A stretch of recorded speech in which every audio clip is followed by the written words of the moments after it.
May 20th is Nvidia earnings release day. Analyst Atif Malik is looking for $1.4 billion in revenue upside in the quarter versus Wall Street estimates. He sees $2 billion in sales upside for the July-ended quarter. Another way of looking at this is that Malik expects very strong guidance out of Nvidia. I don't think he's alone. This quarter from Nvidia has to nail in a big way. Yeah, very little chance that it won't too, Brian. I think that when you look at the estimates, they're probably conservative. Nvidia, it's probably estimated to have 53% revenue growth. It probably gets closer to 60. Remember, they're running at 71% gross margins and still trades below 25 times as compared to the SOX, which is trading at 35 times. So I think of the semiconductors which have been on a tear, Nvidia is the value proposition in the bunch. Why do you think we've seen that decoupling? I mean, I'm not trying to poo-poo the advance in Nvidia. I mean, the stock has gained. It's done its Nvidia thing. But we've seen really the SOX break out here. I think the SOX is up 70% year to date. Yeah, because they make GPUs and everyone wants to buy the CPU makers and the DRAM makers. So it's the simple memory makers like Micron and SanDisk and the rest of the semi-cap equipment companies. So that's the flavor du jour, while the demand for the higher margin business, which is what Nvidia has not slowed down at all. And Nvidia is using its cash to actually make itself much more a part of the AI infrastructure. So I think every day we learn something better about Nvidia, and right now it's just not the flavor of the day, and the rest of the simple CPU makers are. What else don't we know about Nvidia that could get the stock rocking? To Art's point, I mean, they are investing in all the right places. They also announced their own CPU that's going to be competing with Intel and AMD's. They also have a partnership with Corning, and that's in the optics industry because optics is another bottleneck of the AI trade. So they are certainly investing in all the touch points of the AI trade. If you take a look at what the street is expecting, I mean, the street has 76 buy recommendations on this stock still, 76. Talk about the big one in the room. Let's talk about Nvidia because we've got the earnings coming here, but we have a very different setup coming into these earnings. We had a very consolidated trading range for Nvidia. They've since broken out of that range, of course, aided just yesterday by the reports that they're going to get to sell those H200 chips to select customers in China. But we've seen Nvidia post blockbuster numbers and be met with a tepid reaction. I mean, I think in the fall, they couldn't get back up above 7,000 even on Nvidia's numbers in the S&P. So how are you looking at Nvidia right now in the report we're going to get next week? I still think you look at Nvidia as the industry stalwart and the darling, so to speak, because as they go, the industry for the AI infrastructure trade and the broader markets in general will go along with them. Now, to your point about before, we see blockbuster report after blockbuster report by Nvidia. It continues to show their growth story, and it's hard to find a more compelling relative value out there for a company growing at the rates in which they are. And at some point, maybe it's just a law of large numbers, so to speak, when you're a $5+ trillion company. Anytime you post a blockbuster quarter, it's hard for the market to expect to see you grow your market cap by 10% overnight. But we still feel very confident with Nvidia and all the demand of which for their GPUs. Also, the feelers and the broader infrastructure investment that they've put out there into the broader AI infrastructure landscape, whether it's fiber optics, optical nerve connections, as well as neo cloud investments that they've also done. And I want to pose an interesting question that I haven't asked a guest yet, but I always sort of dance around it when we're talking. So I'd love to get your thoughts, Clayton, here. As we look at some of the reactions to the earnings, Nvidia, a great example, blockbuster numbers, tepid reaction. We've seen others with beat and raises and a negative reaction this earnings period. Are we in sort of a new setup or a different phase in the cycle where investor reaction to earnings is mattering as much or even potentially more than the actual numbers themselves? Oh, that's a great question. Honestly, I've asked myself the same thing. It's very interesting to see when an earnings report comes out, awesome quarter, they beat and they raise, and we see a name sell off 10%. I do think that you're a little bit on the nose there, that investor reaction is so paramount to how the markets are reacting right now. It's very interesting to see names like this violently move day to day. But yeah, I'd say it plays a very heavy role going forward.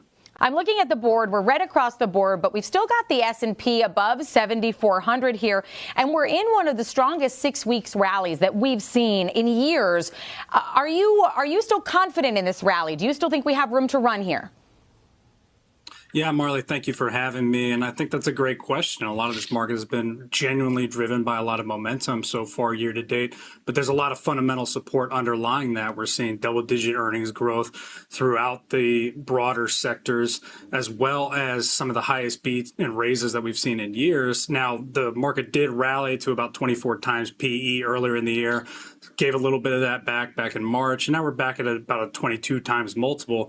And so, like, the blow-off risk is kind of a little bit real here from a momentum standpoint, but that's why it's always great to be diversified and disciplined across the board rather than just trying to chase that momentum per se. So as you are diversified and not trying to chase the momentum, of course, still opportunity in the momentum, how are you approaching investing right now in the backdrop that we have in both finding opportunities to chase the momentum, but also maintaining that diversification so you're not too exposed? Yeah, we're a little bit across the board diversification wise. We've really been early into the electrification theme that's been ongoing with the AI infrastructure build out.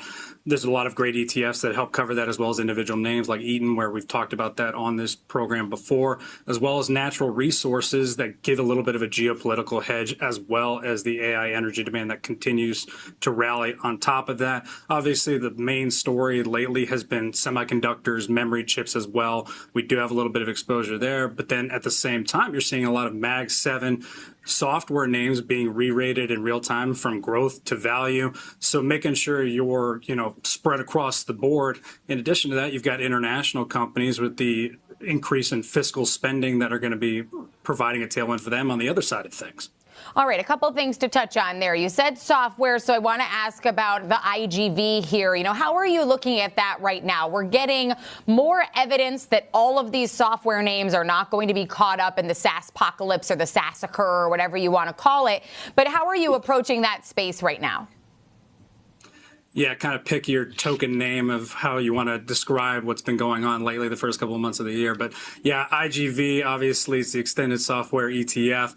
And we've been in that for a little bit now, given the sell-off that we saw earlier in the year. And we seem to echo a lot of the sentiments that you're saying. A lot of these companies are some of the industry leaders across the board when it comes to enterprise software. There is inherently high switching costs and workflows ingrained in that, to where AI is pricing it essentially like they're never going to grow again, and their business models are going to go away pretty much overnight. And I don't know about you, but it'd be very hard to get our leadership team to trust essentially anybody on our team vibe coding up a software platform to replace any of our enterprise infrastructure and trust it going forward. So I think it might be a little overblown, and that's why we're confident that software will probably re-rate going forward into the future. And then on the flip side of that, we've got the semis, which seem to have this is unstoppable growth after a period of consolidation, much thanks to earnings. How are you looking at semis right now? Is there still room to run in this trade, or have we gotten to the point where we're overcrowded? I think it's very much hard to say whether or not you're overcrowded or if there's still room to run. But a lot of these companies are industry leaders and the ones that are going to be paving the forefront of this entire AI infrastructure demand. I mean, we always like to say, follow the money, and all the money of these CapEx from the hyperscalers is going right back into semis, whether it's Nvidia with their GPUs, Taiwan Semi with the foundry capabilities, Broadcom with their custom silicon. There's pretty much nothing but CapEx being funneled back into these. Obviously, the main question has been, is there a return on investment for these hyperscalers? But it's pretty much an arms race at this point, and it's hard to say really, but we still feel that there's still some room to run for a lot of these semiconductors. Nvidia's stock is down in the latest market snapshot as it prepares to release earnings on Wednesday, May 20th, despite a strong run that has taken the shares to new highs this month. The situation is typical Wall Street tension. Expectations are high, the AI story remains intact, and investors are wondering if the present drop is a buying opportunity or a sign that the valuation is finally outpacing the numbers. In the most recent financial snapshot, Nvidia stock was trading at $228.32. The near-term downturn appears to be more of a reset than a panic, but it still signals genuine worry. The Philadelphia Semiconductor Index has up 64% since the end of March, while Nvidia stock is up 36% from its March low. That type of move naturally encourages profit-taking, especially since the entire AI complex has become a crowded trade. Some investors are also skeptical that the profits from substantial AI infrastructure spending would completely justify the capital being committed. That is why the red tape before results does not appear random, given that the market has spent months pricing up semiconductors on the premise that data center buildouts will remain strong and Nvidia will continue to dominate the AI hardware stack. The bull case still has strength, yet the bullish case has not vanished. According to the most recent analyst comments, Bank of America increased its price target to $320 from $300 and kept Nvidia as its top sector pick, while Wells Fargo raised its aim to $315 from $265. According to BofA, the AI data center sector could be worth $1.7 trillion by 2030, reminding analysts that Nvidia is still expected to benefit the most from the next wave of AI spending. Nvidia continues to be positioned as the market's AI bellwether, with earnings likely to reaffirm the momentum of the AI boom, even as investors worry how long hyperscalers can continue to spend at such a high rate. Nvidia's AI technology have propelled the stock to more than 1,800% since the current bull market began in October 2022. What could change the mood? The true test on Wednesday will be whether the company can continue to convince investors that growth is still ahead of expectations rather than being priced in. Deutsche Bank analyst Ross Seymour recently warned that Nvidia's planned growth over the next 2 years appears to have already been included into the stock price, showing how difficult it may be for the company to surprise investors at current values. UBS analysts have also warned that crowded positioning and anticipated margin pressure may keep shares volatile even if earnings exceed forecasts. Nvidia stock has previously been under pressure as investors overlooked outstanding performance in favor of returns on investment, competition from bespoke silicon, and a developing AI build-out. Blackwell will be the most closely observed part of the story. In March, Nvidia stated that the revenue opportunity for its AI processors may reach at least $1 trillion by 2027, while its February results showed record quarterly revenue of $68.1 billion with a non-GAAP gross margin of 75.2%. Investors will want to see evidence that Blackwell's demand remains strong, that margins will remain good, and that the company's next generation of products can continue to grow the revenue stream.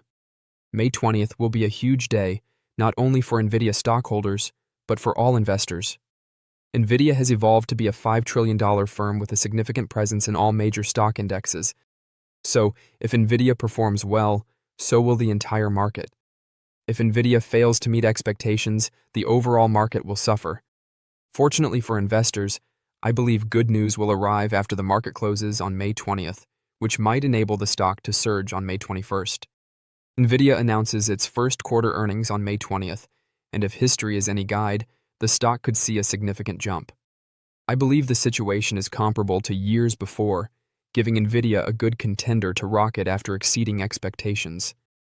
Over the last year, Nvidia has consistently exceeded Wall Street analysts' estimates. This is due to the fact that AI demand has historically exceeded expectations, and Nvidia appears to be on track to do so again. AI demand is high, and businesses like Meta Platforms have already raised their capital expenditure guidance for 2026 due to higher data center component cost. While Meta did not specify which component it was, it demonstrates that there is a general shortage of computing equipment compared to demand.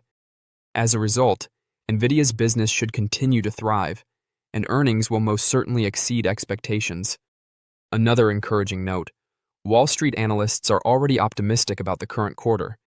They forecast Nvidia's sales growth rate to reach around 86% in the second quarter, up from 79% in the first. We'll see how it plays out on May 20th, but it all adds up to Nvidia becoming one of the market's most powerful corporations. Another reason I'm convinced we'll see a stock price increase after earnings is the firm's valuation history. Historically, Nvidia has traded at a relatively low forward price-to-earnings ratio at the start of each year. Following Q1 earnings, the stock surges over the summer, raising its valuation. If Nvidia achieves its regular trading level of 40 times projected earnings or a higher valuation point before the end of the year, there is substantial upside from here until the end of 2026. If Nvidia verifies that demand remains high, a continuing increase is expected following the Q1 release.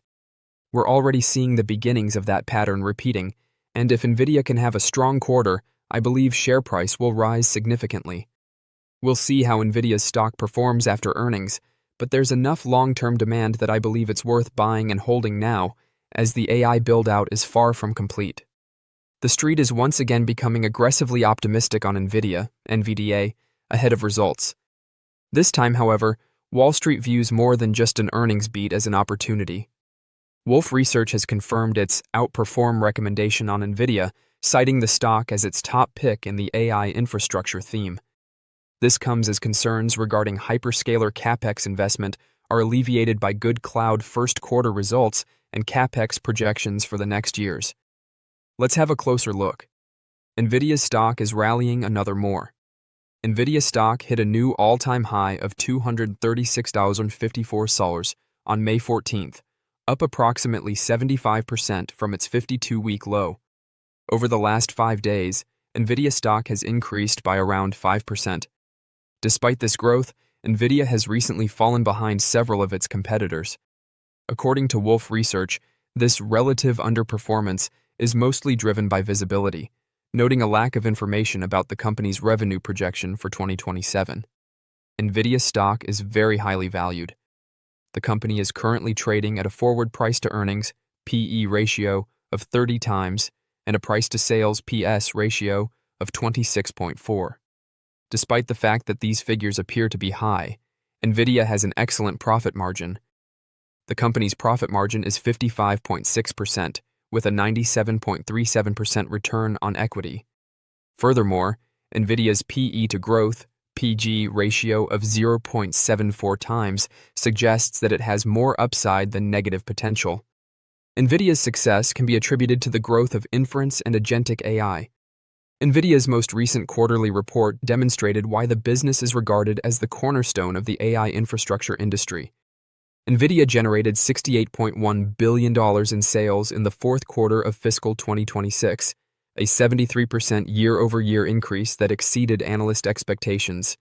Furthermore, diluted earnings per share increased 82% to $60, while non-GAAP net income increased 79% to $39.5 billion year-on-year.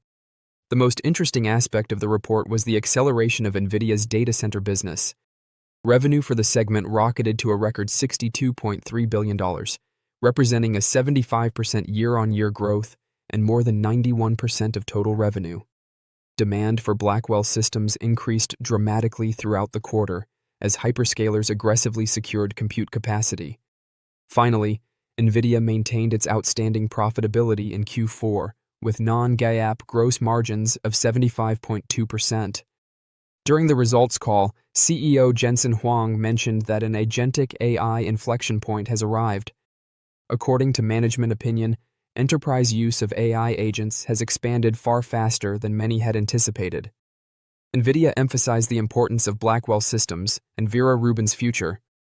Wolfe Research believes that the latter is not yet represented in Nvidia's 2027 consensus, despite the fact that Nvidia stock initially dipped following the results announcement due to concerns about expectations. However, thanks to hyperscalers' ambitious CapEx expenditure plans, sentiment immediately returned to positive because, as Wolfe Research pointed out, hyperscalers simply have no choice but to spend in order to stay competitive.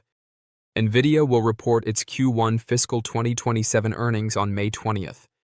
Nvidia currently has a strong buy consensus rating. The average price forecast is $273, which is a potential 21% increase from current levels. Meanwhile, the street high objective of $380 implies a 69% potential upside from here, assuming Nvidia successfully expands its AI dominance deeper into inference, networking, and full-stack AI infrastructure installations over the next few years. Don't forget to share your thoughts and experiences in the comments below. Your input helps create a more knowledgeable community where we can all learn and grow together in the world of investing. Stay up to date with the latest market trends, insights, and key updates by subscribing to Investing Tutorial. We're here to help you make smarter investment decisions and stay ahead of the curve.